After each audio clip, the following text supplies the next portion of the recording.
Thanks for clicking on Wayne.com for another edition of Inside the Zone alongside Hall of Famer, Mr. Hall of Fame, Blake Sebring. I'm Glenn Marini. Blake, just tell us a little bit about your Hall of Fame induction coming up, because it's obviously an awesome selection. And I kind of want to start off with this. You're going to make me sit here. Well, okay. A lot of it is, you know, 6 books you've written, but your comic coverage has been fantastic over the years. So just talk a little bit about what that means to you and kind of how that came about, because I'm intrigued.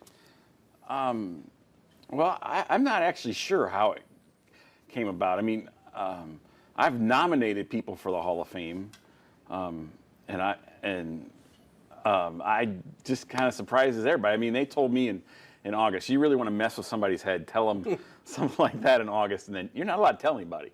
You know, my mom and dad are just freaking out because they want to tell everybody at church, and they haven't been able to yet.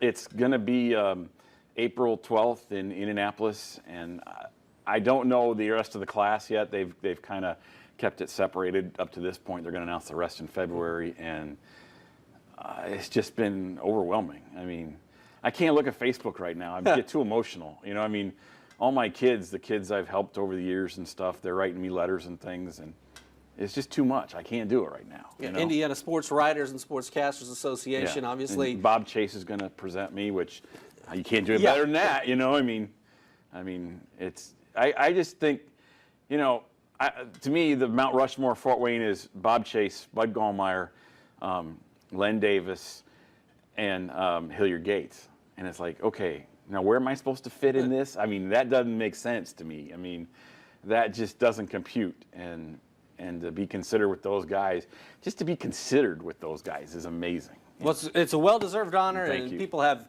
enjoyed reading your Comets coverage specifically over the last 30 years? 35. 35 years. So this has got to be one of the more interesting seasons for the Comets, based off last season and just what they've been able to do. It's been one of the more fun years. Yeah, from a historic perspective, it's been fantastic. We're at midseason. All-Star break is this week. All-Star game, All-Star Classic down in Except it's Orlando. not an All-Star game. More of a prospects game, to be sure. But halfway through the season, what is your number one impression from the Comets thus far? It's how they got it right. You know, I mean, and I mean that, like, I look at what Gary Graham and David Franke have put together and how they put it together. They got it the right way. They went for the people as much as the talent. They went for the class of the individuals and the chemistry and the camaraderie, and it's worked.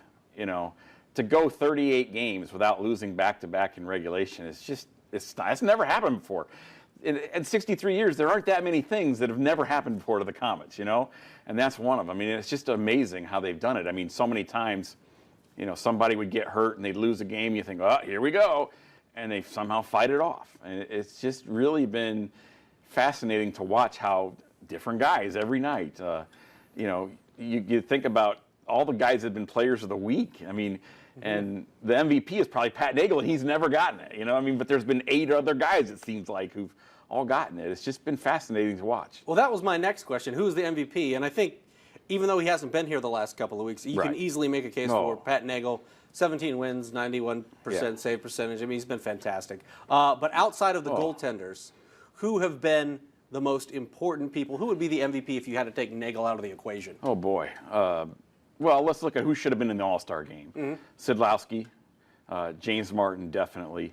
You know, Mike Embach has really stepped up of late. He's leading team scorer right now. I mean, 40 points. He's come on like crazy. Matthew Pistilli has been, his effort has really been consistent every night.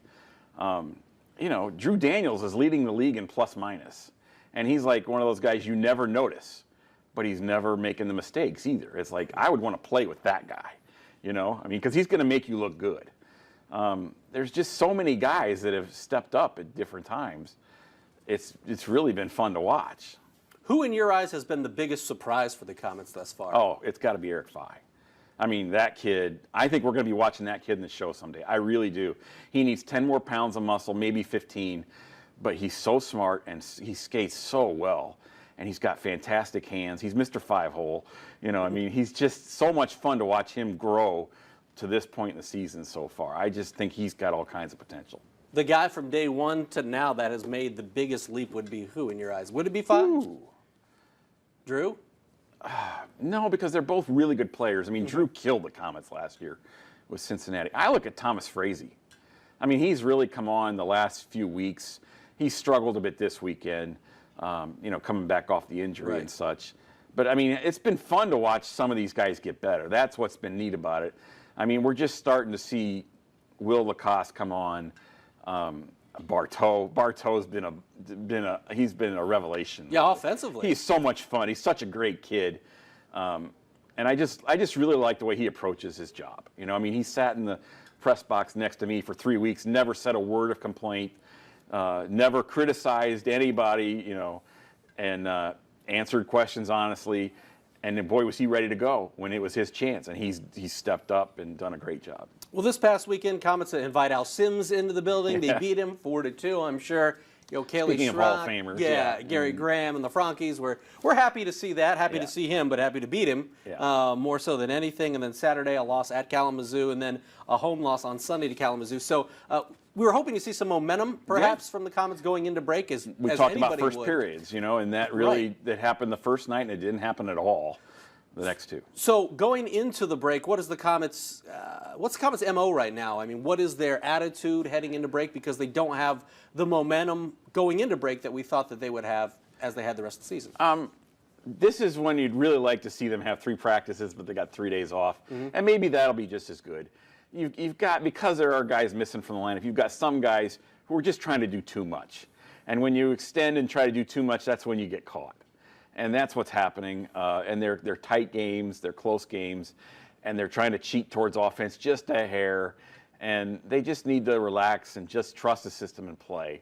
I mean, you look at the goals yesterday, they were both off bad mistakes where they were just trying too much to try to force something to happen, and it wasn't there, and it cost them. I mean, and Kalamazoo's playing spectacular hockey right now. Much better. Oh, finally, the rest of the team has matched the goaltending that they've gotten all year. I think if Joel Martin plays 10 more years, he's going to be in the NHL, because he just keeps getting better the older he gets, I mean. One of the big questions we had last week was health, specifically at the forward position, and also because of the call-ups. There was just not a lot of depth at that position. No. How much does this All-Star break help, and who's going to be back healthier? I mean, when are we going to see Kaylee Schrock? It's a question we can ask every week for the last month. And also Michael Tam and Paul Crowder. Where are these guys physically? That's the thing. Played this past weekend. Well, yeah, and part of it is with the specific injuries that Kaylee have and Paul Crowder has, is you don't know. I mean, they're not timetable injuries. They're like concussions in a way, but they're not. Kaylee's eyesight, as soon as his eyesight gets better, he can wear the cage and go. Paul, it's like whenever he can move his foot the correct way, he's got a high ankle sprain, which always takes months. Remember when Leo Thomas got his, it took like 2.5 months. Real tricky injury. I mean, it's just, you'd rather break it almost. It would heal faster. I mean, they're both just itching. They're just dying watching these games. Michael Tam is actually ahead of schedule, which is great because, like we've said before, he's the best you could ever hope to get as an add-on. It's like a fantastic trade where you don't have to give up anything. And he could be a top 3 defenseman, no problem. And that's going to help tremendously.